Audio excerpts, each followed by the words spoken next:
습니다. 그러므로 성령이 이르신 바와 같이 오늘 너희가 그의 음성을 듣거든 광야에서 시험하던 날에 거역한 것 같이 너희 마음을 완고하게 하지 말라. 거기서 너희 열조가 나를 시험하여 증험하고 40년 동안 나의 행사를 보았느니라. 그러므로 내가 이 세대에게 노하여 이르기를 그들이 항상 마음에 미혹되어 내 길을 알지 못한도다 했고, 내가 노하여 맹세한 바와 같이 그들은 내 안식에 들어오지 못하리라 하였다 했느니라. 형제들아, 너희는 삼가 혹 너희 중에 누가 믿지 아니하는 악을 마음에 품고 살아계신 하나님에게서 떨어질까 조심할 것이요, 오직 오늘이라 일컫는 동안에 매일 피차 권면하여 너희 중에 누구든지 죄의 유혹으로 완고하게 되지 않도록 하라. 우리가 시작할 때 확신한 것을 끝까지 견고히 잡고 있으면 그리스도와 함께 참여한 자가 되리라. 성경에 일렀으되 오늘 너희가 그의 음성을 듣거든 경노하시게 하던 것 같이 너희 마음을 완고하게 하지 말라 하였으니, 듣고 경노하시게 하던 자가 누구냐? 모세를 따라 애굽에서 나온 모든 사람이 아니냐? 또 하나님이 40년 동안 누구에게 노하셨느냐? 그들의 시체가 광야에 엎드러진 범죄한 자들에게가 아니냐? 또 하나님이 누구에게 맹세하사 그의 안식에 들어오지 못하리라 하셨느냐? 곧 순종하지 아니하던 자들에게가 아니냐? 다 같이 읽겠습니다. 이로 보건대 그들이 믿지 아니함으로 능히 들어가지 못한 것이라. 아멘. 기도하겠습니다. 하나님, 오늘 또 한 주가 우리는 시작이 됩니다. 또다시 치열한 삶의 현장으로 나아가서 주님의 뜻대로 살아야 되는 우리인데, 주님, 그것이 너무 어렵습니다. 하나님, 우리가 오늘 정말로 싸워야 되는 대상이 무엇이겠습니까? 오늘 우리가 세상 속에서 그리스도인으로 살아간다라고 할 때, 하나님, 오늘도 우리가 마음으로 지켜야 되는 것이 무엇이겠습니까? 깨닫게 하여 주시고 오늘 하루 그리스도인으로 살아낼 수 있도록 은혜를 허락하여 주시옵소서. 주님, 오늘 말씀하시면 듣겠습니다. 말씀하여 주시옵소서. 예수님의 이름으로 기도드립니다. 아멘. 네, 제가 한 6년이나 한 7년 동안 저한테 이제 신학을 가르쳐 주셨던 선생님이 계시는데요. 저희 선생님이 미국에 집회를 가셨을 때 실제로 겪으신 이야기를 한번 해주신 적이 있습니다. 그게 뭐냐? 이 교회 지체 중에 한 명이 어느 날 이제 집회를 하는데 그 지역을 이제 관광을 시켜주신다고 하면서 이제 목사님을 이제 모시고 다닌 거죠. 강사님을 모시고 다닌 거예요. 그런데 그 댐이 그러다가 이제 근처에 있는 큰 댐에 갔는데, 그 댐이 미국의 거대한 댐들에 비하면 그렇게 큰 댐은 아니었다고 합니다. 그런데 그래도 수심이 100m나 되기 때문에 그래도 뭐 거대한 댐인 거죠. 그래서 야, 뭐 대단하다 이러면서 구경을 하고 있는데, 가이드를 해주는 지체가 이제 그런 말을 해주는 거예요. 사실 목사님, 얼마 전에 이 댐에서 굉장히 비극적인 사고가 일어났습니다. 그러는 거예요. 근데 그 사건이 뭐냐?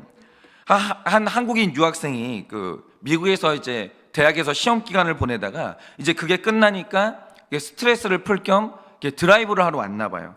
그런데 시험 기간에 굉장히 스트레스를 받았는지 댐 위를 가로지르는 이제 도로를 달리는데 과속을 한 거예요. 예를 들어서 한 60 정도가 이제 그 제한 속도면 한 100km로 막 달렸다는 거죠. 그런데 이제 댐의 도로가 끝나는 지점에서 거의 이제 90도에 가깝게 꺾어지는 이제 커브길이 있었는데, 그 커브길이 나오기 한참 전에 경고판이 있었다라는 거예요. 곧 있으면 굉장히 위험한 커브길이 나오니까 속도를 줄여야 된다, 반드시 줄여야 된다, 몇 마일 이하로 빨리 줄여라, 이렇게 이제 그 경고판이 있었다라는 거죠. 근데 이게 너무나 잘 보이게 너무나 크게 이게 표지판을 세워놨어요. 그런데 이 학생이 그걸 무시한 거예요. 그리고 계속 이제 달렸는데, 그러다가 이제 커브길을 만났는데 그때는 때가 늦은 거예요. 그래서 이 차가 난간을 그대로 뚫고 댐 밑으로 떨어졌고 학생은 그대로 사망을 했죠. 그러자 이 소식을 들은 이제 부모님들이 한국에서 날아오셨는데, 힘들게 공부시킨 자녀가 그렇게 됐으니까 부모는 인생이 무너지는 사건이거든요. 그러니까 정말 조사를 하는데 그 댐 위에서 오열을 했다고 하시더라고요. 그리고 더군다나 문제가 뭐냐면 이 댐이 너무 깊으니까 차를 인양하는데 굉장히 애를 먹었다는 거예요. 수심이 100m니까 얼마나 힘들었겠습니까? 여러분, 제가 얼마 전에 주일 설교 때도 말씀드렸지만 심판은요, 우리 인생에서 제일 늦게 일어나는 사건이에요. 그러니까 심판이 있기 전에 하나님은 반드시 미리미리 경고하시고 피할 길을 주시는데, 경고가 있어봤자 사람이 그거 듣지 않는 한 아무 소용이 없어요. 아무 소용이 없는 거예요. 그런데 오늘 말씀을 보시면요, 신앙생활을 하고 있는 우리가 오늘 무조건 들어야 되는, 정말 신앙생활을 아무리 오래 했다 할지라도 오늘 이거는 심각하게 들어야 되는 굉장히 중요한 경고가 기록되어 있는 거예요. 그러면 그 경고가 뭐냐? 여러분이 12절 말씀을 보시면 형제들아 이렇게 시작을 합니다. 그런데 히브리서를 연구하는 사람들이 정말 중요하게 여기는 게 뭐냐면 도대체 오늘 말씀이 말하는 이 형제가 누구냐는 거예요. 이게 굉장히 중요합니다. 그러니까 이 형제가 누구냐라는 것을 규명해야 히브리서 전체 메시지의 구도가 잡히는 것인데, 일단 바울 서신서를 봤을 때 아무 수식어가 없이 그냥 형제라고 하면 이건 순수한 유대인을 말해요. 혈통적인 유대인들. 그런데 어제 말씀이죠, 히브리서 3장 1절을 보면 이 형제들을 부를 때 뭐라고 부릅니까? 하늘의 부르심을 받은 거룩한 형제들아 이렇게 부른다는 거죠. 그러니까 형제라라고 하면 저한테는 한 아버지 밑에서 태어난 두 명의 형제가 더 있거든요. 그러니까 그런 혈통적인 형제를 부를 때도 있어요. 그런데 히브리서에서는 형제를 말할 때 거룩한 형제들아 이렇게 부른다는 거죠. 그런데 성경이 누군가를 부를 때 이런 식으로 부른다면 이건 유대인이고 이방인이고 할 거 없이 영적인 형제를 의미하는 거예요. 하나님께 부름받아 예수를 믿게 된 모든 그리스도인들 향해서 거룩한 형제여 이렇게 부른다는 거죠. 그러니까 국적이나 인종에 상관없이 그가 그리스도를 나의 구원자로 믿고 그가 하나님을 믿게 된다면 그날부터 그 지체는 나의 형제요 자매가 되는 거예요. 그런데 특별히 오늘 말씀이 지칭하는 형제는 원래는 유대교를 믿는 신자였는데 예수님을 믿어서 교회 안으로 들어오게 된 유대인 그리스도인들을 말하는 게 거의 유력하다는 거죠. 그런데 이미 예수님 믿는 자들일까는 안 믿는 자들이 아니고 초신자들이 아니에요. 이미 태어날 때부터 모세 오경을 믿었고 거기에서 예수님을 발견해서 믿은 지 오래된 형제들이 있는데 그 형제들에게 히브리서 저자가 오늘 말하는 게 뭡니까? 깜짝 놀랄 말을 해요. 이거 있잖아요, 오늘 신앙생활 10년 20년 나 모태신앙이다 이렇게 지금 말씀하시는 분이 오늘 말씀 들어야 되는데 12절에 히브리서 저자가 이렇게 말합니다. 너희는 삼가 혹 너희 중에 누가 믿지 아니하는 악을 품고 살아계신 하나님에게서 떨어질까 조심하라 이렇게 말합니다. 이거 놀랄만한 말이에요. 여기서 떨어진다라는 말의 뜻이 뭐냐면 하나님을 믿던 사람, 그러니까 하나님을 안 믿던 사람한테는 떨어진다라는 표현을 안 했어요. 한때는 하나님께 붙어있던 사람인데 더 이상 하나님을 믿지 못하게 된 심각한 불신의 상태, 혹은 아예 예수님을 떠난 이 배교의 상태를 의미하는 게 떨어진다라는 표현이에요. 근데 떨어질 수 있다 이 말을 누구한테 하냐면 교회 오래 다닌 장로님한테 하는 말이에요. 교회 오래 다닌 권사님한테 하는 말이고 모태신앙인들한테 하는 말이고 목사한테 하는 말이에요. 네가 한때는 예수님에게 붙어 있었지만 너 떨어질 수 있다라는 거예요. 그런데 여러분, 이걸 우리는 불신이라고 하는데 우리가 이 불신이라는 말을 할 때 불신이라는 현상을 깊이 들여다볼 필요가 있어요. 자, 예수님을 믿었던 사람이, 예수님을 신실하게 믿었던 사람이 무슨 계기가 있어서 그렇게 되는지는 모르겠지만 더 이상 하나님을 믿을 수가 없는 불신의 마음이 생겼고, 그래서 결국 그 불신이 교회를 아예 떠나버리는 배교로 이어지면 이제 배교가 되는데, 이렇게 불신이 외면으로 드러나는 사람들도 있어요.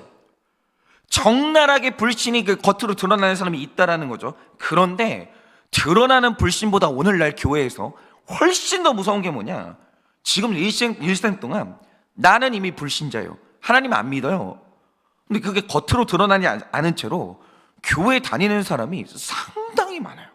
상당히.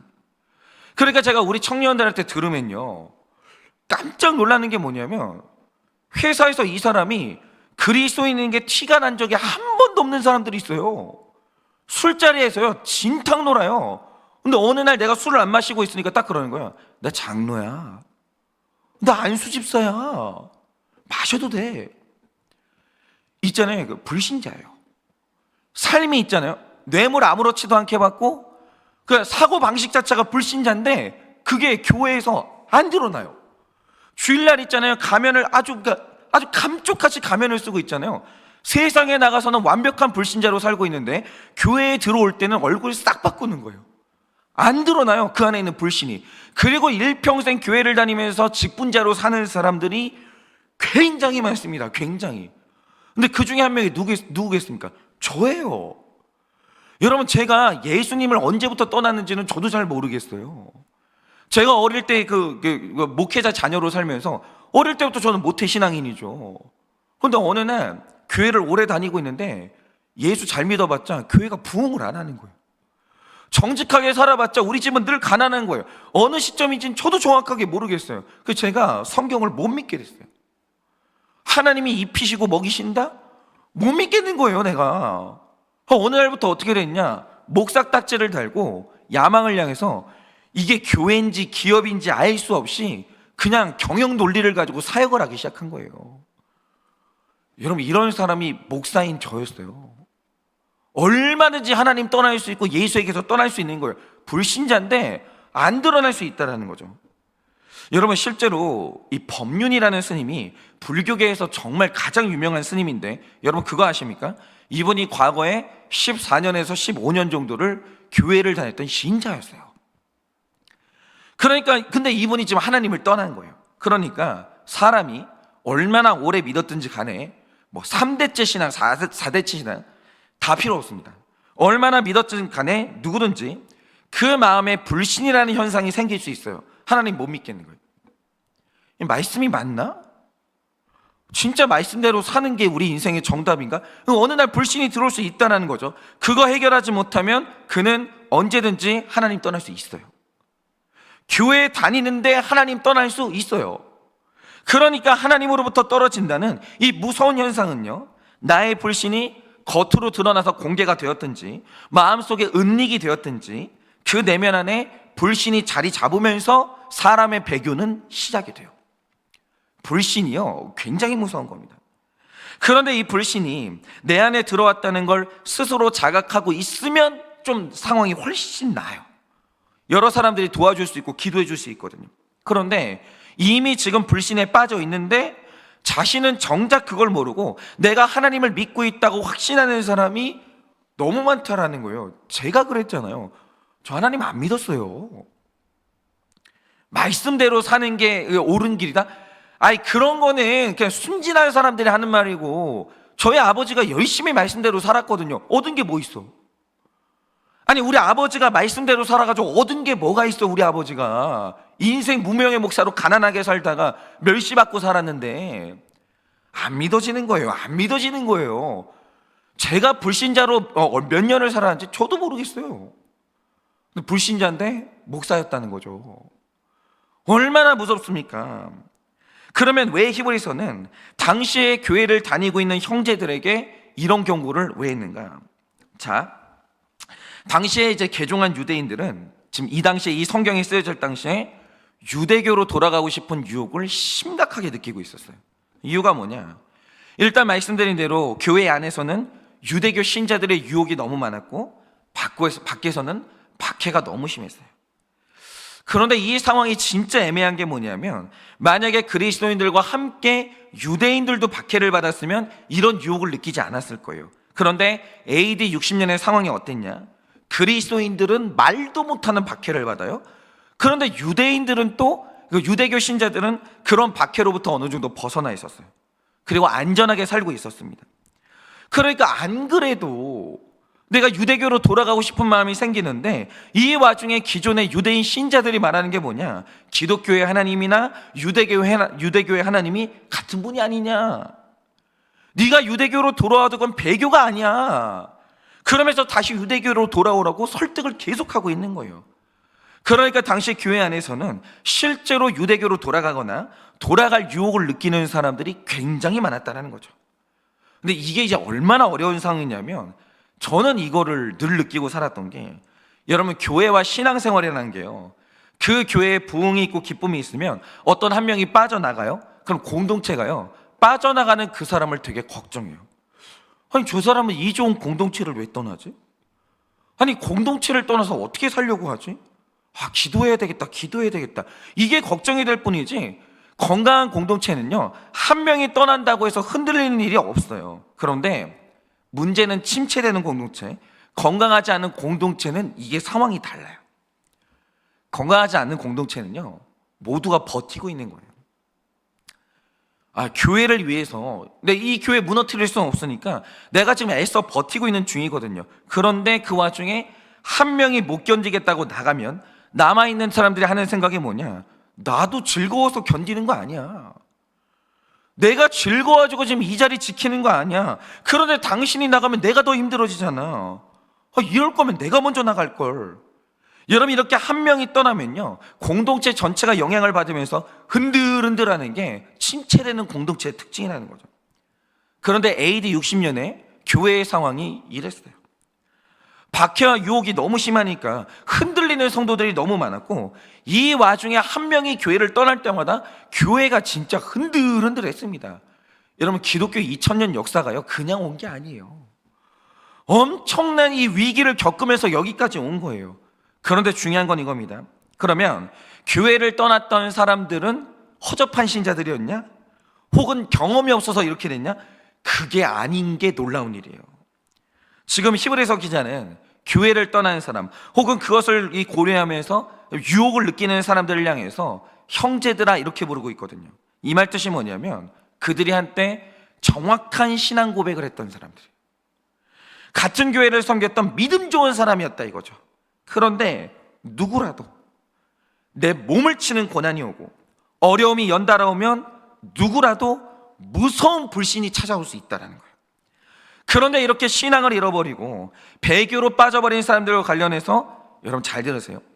불신에 빠져버린 사람들과 관련해서, 이건 제 얘기인데, 그들이 저지르는 핵심적인 잘못이 뭐냐면 지금 내 영적인 상태가 어떠한지 객관적인 자기 점검이 전혀 없이 신앙생활을 했다는 거예요. 이게 문제예요. 신앙생활 하는 내내, 큐티를 하는 내내 제일 관심을 가져야 될 게 누군지 아십니까? 우리 목사님의 영적 상태가 아니에요. 우리 권사님, 우리 장로님, 우리 목자님의 영적 상태가 아니에요. 큐티를 하는 이유가 뭐냐? 큐티는 나를 보기 위해 큐티하는 거예요. 큐티 제대로 하는 사람은 그러므로 안전해요. 이게 얼마나 중요한지 아십니까? 근데 사람들이요, 자기 점검 없이 10년, 20년을 신앙생활해요. 얼마나 위험한지 아십니까? 여러분, 사람이요, 자기 마음 잘 몰라요. 여러분, 이 세상에 자기 상태를 객관적으로 직면하는 사람 몇 사람이나 있을 것 같으세요? 없어요. 없다고 보시면 돼요. 여러분, 우리가 먹고 사는 일에 바빠서 조금만 나 자신한테 무관심해지면 내 안에 쌓이지 말아야 될 것들이 쌓이게 될 때 그거 몰라요. 내 안에 어떤 사람에 대한 미움이 쌓이거든요. 근데 이 미움이 폭발하기 전까지 내가 이 사람을 이렇게까지 미워했나 모를 수 있다라는 거예요. 몰라요. 여러분, 어떤 사람이 어떤 이성을 향해서 어떤 이제 불온한 마음을 가지게 될 때 이 사람에 대한 어떤 이성적인 감정이 쌓이고 있거든요. 근데 이게 딱 드러나기 전까지 모른다고요. 몰라요. 그런 마음이 내 안에 쌓이고 있다는 사실을 몰라요. 이 불신이라는 것은 먼지와도 같아서 쌓이고 있을 때는 몰라요. 눈에 보이지도 않아요. 한창 쌓이고 있는데 몰라요. 근데 이미 그게 이제 눈에 보일 만큼 쌓였을 때는 이거 심각한 상태라는 거죠. 정확히 나 자신을 진단하고 점검하는 게 무엇보다 중요합니다. 여러분, 절대로 자기 상태를 오늘 방심하시거나 과신하시면 안 돼요. 폭풍이 불면요, 갈 때는 흔들리고 휘어질 뿐이지만 거대한 나무는 부러지는 거예요. 여러분, 신앙생활에서 크게 넘어지는 분들을 보면요, 인생 바쳐서 한때 교회에 헌신하고 자기 것을 아낌없이 드렸던 분들이 고난이 올 때 어떻게 하나님이 나한테 이럴 수 있냐면서 크게 넘어져요. 크게 넘어지는 거예요. 여러분, 예수님 배신했던 사람이 제자예요. 12명 제자 중에 한 사람이에요. 크게 넘어지는 거예요. 그러니까 오늘 말씀에서 불신에 대해서 경고하는 대상은 초신자에게 주시는 말씀 아닙니다. 한 교회가 일어날 때 열심히 교회 섬겼고 새벽 예배 들어가면서까지 교회의 인정을 받았던 중직자들이 오늘 경고의 대상이고 오늘 설교하는 저에게 주시는 경고예요. 여러분, 오늘은 이거를 딱 인정하셔야 되는데, 장로님, 권사님, 그게 아니라 목사라 할지라도 사람은 고난 오면 넘어질 수 있어요. 그 상태가 불신자처럼 될 수 있다라는 거예요. 말씀을 들을 때요, 속으로 냉소할 수 있는 거예요. 내가 오늘 이 물질의 고난을 겪고 있는데 하나님이 입히시고 먹이십니다. 갑자기 나도 모르게 비웃음이 픽 하고 나와요. 내가 몸이 아파 죽겠는데 하나님이 병을 고치십니다. 이러면요, 너무 허무하게 들리는 거예요. 그게 마음에 쌓여요. 여러분, 예를 들어서 통일 이스라엘이 남북으로 분열한 뒤에 남유다에서 40년 이상 왕직을 행했던 사람이 불과 3명밖에 없었고, 북이스라엘에서 40년 이상 통치했던 사람은 불과 1명밖에 없어요. 장기 집권한다는 게 이렇게 어려운 거예요. 그런데 그 중에서 이 아사라는 남유다의 3대 왕이 있었는데, 이 사람이 전성기예요. 정말 다윗 왕에 버금가는 개혁군주였습니다. 신앙이 좋았어요. 영적으로 빛나는 인물이었습니다. 반짝반짝했어요. 그러니까 즉위하자마자 전국에 만연했던 우상과 산당은 철폐하고 하나님 앞에 바르게 살고자 했던 신실한 신자였어요. 전쟁을 할 때 전쟁에 불리하니까 그가 하나님께 기도했는데, 하나님과 사람 사이에 도울 분은 하나님밖에 없지 않습니까? 하나님 도와달라고 하면서 하나님의 능력으로 전쟁을 이겼던 사람이에요. 그런데 놀라운 건 이 아사 왕이 41년 동안 이 남유다를 통치했는데, 이상한 건 왕이 되고 41년 왕으로 사는 중에 38년과 39년 해에 무슨 일인지 그가 불신에 빠져요. 요게 신기해요. 아니 37년 동안 잘 살아놓고 하나님의 능력으로 살아놓고 갑자기 38년 39년째 은퇴하기 2년 남겨놓고 불신 상태에 빠집니다. 그러니까 지난날 아사가 보여줬던 신앙의 발자취를 보면 이 놀라운 일이에요. 그러면 그는 왜 하나님께 등을 돌리게 됐는가? 여러분, 역대하 16장 12절을 보면 이렇게 기록합니다. 아사가 왕이 된 지 39년에 그의 발에 병이 들매 병들이 들어서 매우 위독했으나 병이 있을 그때 그가 여호와께 구하지 아니하고 의원들에게 구했더라, 이렇게 말해요. 그런데 이 구절을 오해하시면 안 되는 게, 그리스도인들은 병이 났을 때 병원 가는 게 잘못된 거다, 아플 때 의사를 찾는 게 잘못된 믿음이다, 이게 아니에요. 그러니까 오늘날 의사나 의약품은요, 하나님이 우리를 돌보시는 이 일반 은총이에요. 아프면 기도도 하시는데 병원 가세요. 의사한테 보여주시고 치료해달라고 하세요. 좋은 믿음이에요. 그런데 이 구절이 강조하는 강조점이 뭐냐? 그가 위독했어요. 이 인생에 정말 큰 위기가 왔어요. 근데 평소에 안 그랬는데 그가 하나님께 등 돌렸다는 거예요. 이 인생에 심각한 위기가 오고 몸에 질병이 찾아왔는데 원래 안 그랬거든요. 그런데 39년 되는 해에 그가 하나님께 등 돌리는 거예요. 그리고 아사는 인생 말년에 3년 동안 불신 가운데 살다가 죄와 어둠 가운데 생을 마감하게 됩니다. 그런데 이게요, 아사한테만 일어난 일이 아니에요. 제가 어릴 때 실제로 그런 얘기를 들었는데, 일평생 교회를 잘 섬겼던 장로님이 계세요. 정말 인생 바치고 물질 바쳐서 교회 섬겼죠. 근데 말년에 통증이 너무 심각한 암에 걸리신 거예요. 그래서 오랜 기간 동안 우리 장로님이 통증에 시달리셨는데, 돌아가실 때 그 목사님이 오셔가지고 가족들이 다 모여가지고 확인을 하잖아요. 아버지, 장로님 예수 믿으시죠? 우리는 이 얘기를 들어야 되는 사람들이잖아요, 마지막에. 근데 다 그렇게 생각했어요. 당연히 우리 장로님은 돌아가실 때 신앙 고백 하시지. 근데 깜짝 놀란 게, 이 장로님이 신앙 고백을 안 하시는 거예요. 그리고 하나님한테 원망을 쏟아내시는데, 어떻게 평생 이 교회를 섬긴 나한테 어떻게 이럴 수 있냐? 하나님이 살아계시면 어떻게 이럴 수가 있냐? 나는 하나님 못 믿겠다. 이러면서 장로님이 배교하고 돌아가신 거예요. 그런데 여러분, 이게 남의 이야기일까요? 여러분, 그 장로님이 설마 신앙에 허접하고 이 장로님이 열심히 없어서 그랬을까요? 여러분, 그분들 우습게 여기지 마세요. 이게 남의 얘기가 아니라는 거예요. 그 장로님이 만약에 그렇게 되셨다라고 하면 우리 다 그렇게 될 수 있는 거예요. 우리 모두가 다 어느 날 한 번 시험이 찾아오고 고난이 찾아오면 내 마음에 불신이 딸깍 들어와요. 이거 해결 안 되잖아요. 누구나 다 그 길로 가는 거예요. 하나님과 점점 멀어지는 인생이 될 수 있다는 거죠. 아사왕처럼 대단한 사람도 하나님에게서 떨어졌다면 우리 모두 오늘 그렇게 될 수 있는 거예요. 여러분, 오늘 믿음이 좋았다고 해서 내일도 그런 건 아니에요. 극한 시련이 닥치고 생존의 위협을 받든지 어려움을 만나서 심령이 공고해지는데 그 기간이 길어진다? 누구나 다 말씀 들을 때 냉소가 일어나요. 거짓말하고 있네, 웃기고 있네, 기도한다고 쌀이 떨어지냐? 내가 지금 기도를 몇 년째 하는데 내 남편이 털끝도 안 변한다, 이러면서 있잖아요. 어느 날 싸늘해져요. 냉소가 일어나는 거예요. 그런데 문제가 뭐냐면, 만약 신앙이 냉담해져서 교회를 떠나는 것처럼 불신이 밖으로 드러나면 권면도 할 수 있고 설득하면서 되돌릴 방법은 있는 것 같아요. 근데 문제는 냉담함이 속으로 이미 자리를 잡았는데 겉으로 표출이 안 되는 게 문제인 거예요. 설교 시간에 기계처럼 아멘해요. 그거 이상해요. 예배도 꼬박꼬박 나와요.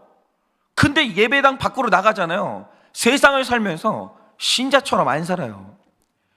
이미 말씀대로 사는 게 효력이 없다는 걸 마음속에 굳게 믿고 있기 때문에 안 살아요. 그렇게 밖에서 살아갈 때는 정말 불신자랑 똑같이 살아가고, 교회 올 때면 가면 쓰는 사람들이 굉장히 많아요. 제가 딱 그랬다는 거죠.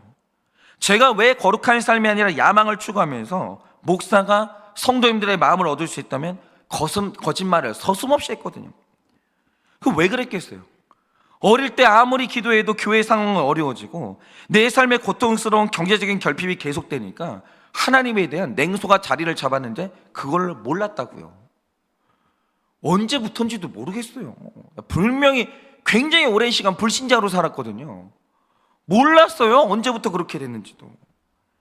거룩하다는 게 뭐 말은 좋지, 거룩하면 밥이 나오나 쌀이 나오나 안 되는 거예요. 그런데 그렇게 제 마음이 싸늘해지고 종교인의 탈을 쓴 불신자가 될 때 제가 그런 제 자신을 알았냐라고 하면 몰랐다라는 거죠. 이거 히브리서가 이 연말에 우리한테 무섭게 경고하는, 여러분, 제가 하나 여쭤볼게요. 여러분이 가지고 있는 그 신앙이 여러분 직장에서도 중요하다는 믿음이 있으세요? 여러분 삶에서도 이게 똑같이 이 원리가 통한다는 거 믿으세요? 여러분 혹시 교회 올 때는 가면 싹 쓰고 정말 신자인 것처럼 여기 앉아 있는데 밖에 나가면 불신자하고 똑같이 살고 있지 않냐고요? 그럼 지금 그 내면에 말씀에 대한 회의가 있는 거예요. 냉소가 있는 거예요. 근데 그거 직면하고 계시냐 이거죠. 여러분, 그 엘리 위제리스는 이 나이트라는 책이 있어요. 이게 이 저자가 유대인 포로 수용소에서 실제로 이 사람이 겪었던 일을 적은 거거든요. 근데 이 책을 보면 이 사람이 말하는 게 뭐냐면, 당신들이 지금 다 평안한 가운데 믿음 좋은 척하고 있지만 죽음의 두려움과 굶주림의 고통 속에서 당신의 민낯이 드러날 때가 있다라는 거예요. 그러면서 이 사람이 이제 쓴 게 뭐냐면, 이 사람이 15살 때 포로 수용소에서 어떤 일을 겪었나. 이들이 평안할 때는 아버지하고 정말 돈독해서 효도하는 아들이었어요. 근데 포로 수용소에 가서 하루는 아버지가 먹지 못한 상태에서 중노동을 하다가 결국 기력이 떨어지면서 몸에 병을 얻었어요. 근데 이 아버지 질병의 고통이 얼마나 심한지 자신도 모르게 밤에 신음소리를 내면서 끙끙 앓면서 누워있는데, 이게 이제 자기도 이제 너무 고통스러우니까 계속 끙끙 앓는 거예요. 아이고 그러니까 앓는 거예요. 그런데 이제 막사를 지키던 이 독일 병사가 그 소리가 듣기 싫었던지 아버지한테 다가와서는 이 총 개머리판 있잖아요, 그걸로 조용히 하라고, 닥치라고 이러면서 아버지를 막 사정없이 두들겨 패더라는 거예요. 그런데 연약한 사람이 부당하게 폭행을 당하는 와중에 막사 안에 있던 그 서로 이웃 중에 누구도 이게 부당하다고 말하거나 약한 자를 보호하기 위해서 나서는 사람이 아무도 없었어요. 오히려 나섰다가 이 매를 내가 맞게 될까봐 모두가 두려워가지고 몸을 사리고 있었습니다. 그런데 이렇게 폭력을 외면하면서 자신의 안전을 추구했던 사람 중에 한 명이 누구냐? 아들이었던 자신이라는 거죠. 그래, 이 와중에 생기는 무서운 생각이 뭐냐? 도대체 왜 아버지는 그 신음소리 하나도 절제를 못해가지고 이 소란을 만드는 것인가? 빨리 자야 내일도 일하는데 이게 뭐냐? 혹시 때리다가 독일 병사가 가족이 있냐? 이러면서 나까지 때리지 않을까? 이런 생각이 들면서 그날 밤에 무슨 생각을 했냐? 아버지가 빨리 죽었으면 좋겠다, 이 생각을 했다는 거예요. 이렇게 오래 살아 계시나? 이럴 거면 빨리 돌아가시지. 왜 모두를 이렇게 곤란하게 만드시나? 그랬다는 거예요. 여러분, 그런데 이 상황에서 누가 이 아들을 비난할 수 있겠어요? 그럴 수 있는 사람은 없어요. 왜냐? 상황 이렇게 되면요, 누구나 이래요. 이게 우리의 밑바닥이고 맨 얼굴이에요. 여러분, 우리 숭고한 존재 아니에요? 우리는 언제든지 상황만 주어지면 허무하게 무너질 수 있는 존재라는 거, 이거 아셔야 돼요. 지금 여러분들이 가지고 있는 그 신앙의 뜨거움, 이 믿음 평생 갈 거라고 아무도 장담할 수 없는 거예요. 우리는 너무 연약한 데 반해서 우리의 연약한 마음을 치는 사건은 살아가면서 수도 없이 온다는 거죠. 그러므로 우리 모두는 내일이라도 하나님을 등지고 세상으로 떠날 수 있는 거예요. 그래서 오늘 히브리서 기자가 말하는 게 뭡니까? 너 자신을 보고 있냐 이거예요. 너는 언제든지 하나님에게서 떨어질 수 있는데 네가 그런 너 자신을 보고 있냐라는 거예요. 여러분, 오늘 우리 연말입니다. 우리 지금 이 연말, 올해 2023년도가 끝나기까지 한 달 조금 더 남았습니다. 하나 여쭤볼게요. 여러분의 믿음은 지금 그리스도 안에 견고하게 서 계시냐 이거죠. 여러분, 혹시 나는 이미 오래전부터 말씀에 대해서 냉소를 가지고 있고 이미 나는 말씀에 대해서 회의감을 가지고 있었는데, 여러분 그거 회피하고 있지 않으세요? 여러분, 혹시 내가 구원 때문에 불안해서 주일날은 일단 교회 나와요. 근데 이미 말씀대로 살아갈 힘이 없는 불신의 상태에 떨어지지 않았냐라는 거죠. 여러분, 오늘 직면하셔야 돼요. 오늘 직면하셔야 돼요. 저처럼 되시면 안 돼요. 목사로 살면서 불신자로 살았던, 절대로 저처럼 되시면 안 됩니다. 여러분 자신은 어떤 상태입니까? 말씀의 확신을 가지고 그리스도 안에 딱 붙어가는 좋은 신자입니까? 아니면 지금 상당 기간 불신이 쌓여버린 위험한 상태입니까? 오늘 하루 여러분의 영적인 상태를 정확하게 분별하셔서 정말 이걸 해결하시고 다시 한번 여러분의 신앙을, 이 뜨거움을 회복하는 여러분의 하루 되시기를 예수님의 이름으로 축원합니다. 이 시간에 제가 기도하고 축도함으로 예배를 마치겠습니다. 기도하겠습니다. 하나님, 저는 목사 불신자였습니다.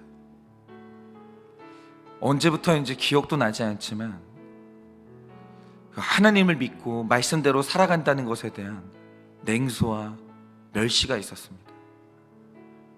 그런데 그렇게 불신자이지만 목사로 살았던 무서운 시간을 살았습니다. 하나님, 정말 우리 중에 그렇게 무서운 길을 가고 있는 우리 사랑하는 성도님들이 있지 않습니까? 나는 더 이상 하나님을 믿을 수가 없는데, 정말 하나님 말씀대로 살아가면 주님이 나를 인도하신다는 이 말을 믿을 수가 없는데, 내가 하나님은 떠날 수 없으니 지옥이 두려우니 일단은 교회에 나와서 드러내지 않고 신앙생활하고 있는 그런 우리 안타까운 성도님들이 있지 않습니까? 주님, 붙들어 주시옵소서. 그 마음의 불신을 보게 하여 주시옵소서. 그래서 공동체와 그리고 이 큐티를 나무로 이 공동체의 도움으로 도움을 받아 이 불신이 해결되고 다시 한번 그 신앙생활에 불이 붙어 다시 한번 믿음으로 살아가는 힘을 얻는 우리가 될 수 있도록 주님이 은혜를 허락하여 주시옵소서. 지금은 우리 주 예수 그리스도의 은혜와 하나님 아버지의 그 크신 사랑과 성령님의 위로하시고 교통하여 주시는 그 역사하심이 오늘도 내 마음에 쌓인 이 무서운 불신을 직면하고 이것을 해결하여 다시 한번 내 신앙생활의 뜨거움을 회복하기 원하는 사랑하는 모든 주의 종들의 머리 위에 지금으로부터 영원 무궁토록 함께 있을지어다. 아멘.